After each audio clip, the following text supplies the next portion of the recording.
Hello everyone, welcome back to my daily vlog. কেমন আছেন সকলে?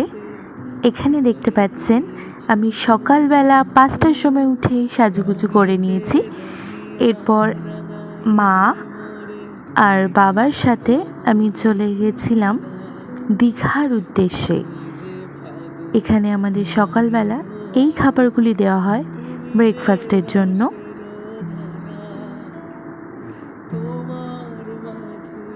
তারপর আমাদের কোলাঘাটে বাস দাঁড়ানোর পর আমরা সকলে চা খাই। এখানে আমাদের বাসটির টায়ার পাংচার হয়ে যায়, তার জন্য কিছুক্ষণ সকলে ওয়েট করছিলাম। একটু গলাটা ভিজিয়ে নেওয়া যাক। এখানে আমি আমার ফেভারিট চিপস খেতে খেতে যাচ্ছিলাম। এত সুন্দর একটা বৃষ্টির দিনে কার ঘুরতে যেতে না ভালো লাগে। এখানে সকলে আনন্দ করতে করতে যাচ্ছিল আর আমি সেগুলো দেখছিলাম এবং কিছু জিনিস তোলার চেষ্টা করেছি। এরপর এটা আমাদের রুম দিয়েছিলেন। দেখুন কত সুন্দর রুমটি, বেশ বড় ছিল, খোলামেলাও। এটা আমাদের জামা কাপড় চেঞ্জ করার জন্য চেঞ্জিং রুম দেওয়া হয়েছিল।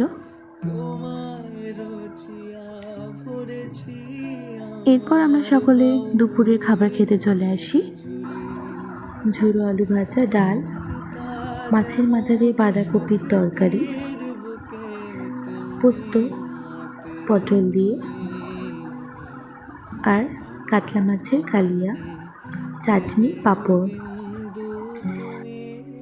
এখানে দুপুরবেলা ভোজপুরি গান শুনছিলাম আর আমার একটা খুব পছন্দের গান, সেটাও শুনতে শুনতে ঘুমিয়ে পড়েছিলাম।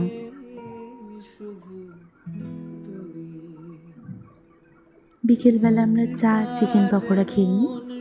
খেতে খেতে আমি একটু সাজুগুজু করে নিচ্ছিলাম।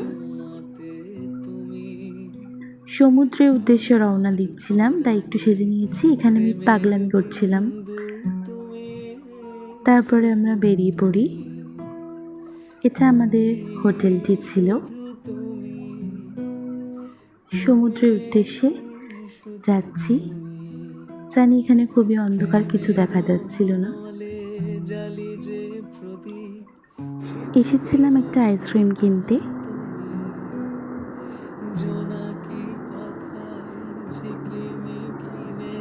এই যে কিনে নিয়েছি।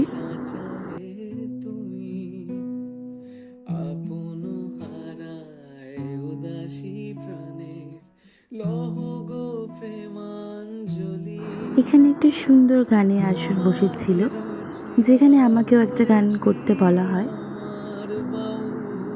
এরপর আমার মা কটা অপূর্ব সুন্দর গান আমাদের শুনিয়েছেন।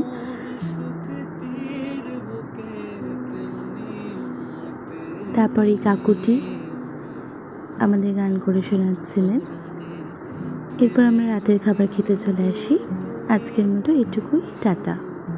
দেখা হচ্ছে নতুন কোনো ব্লগ নিয়ে।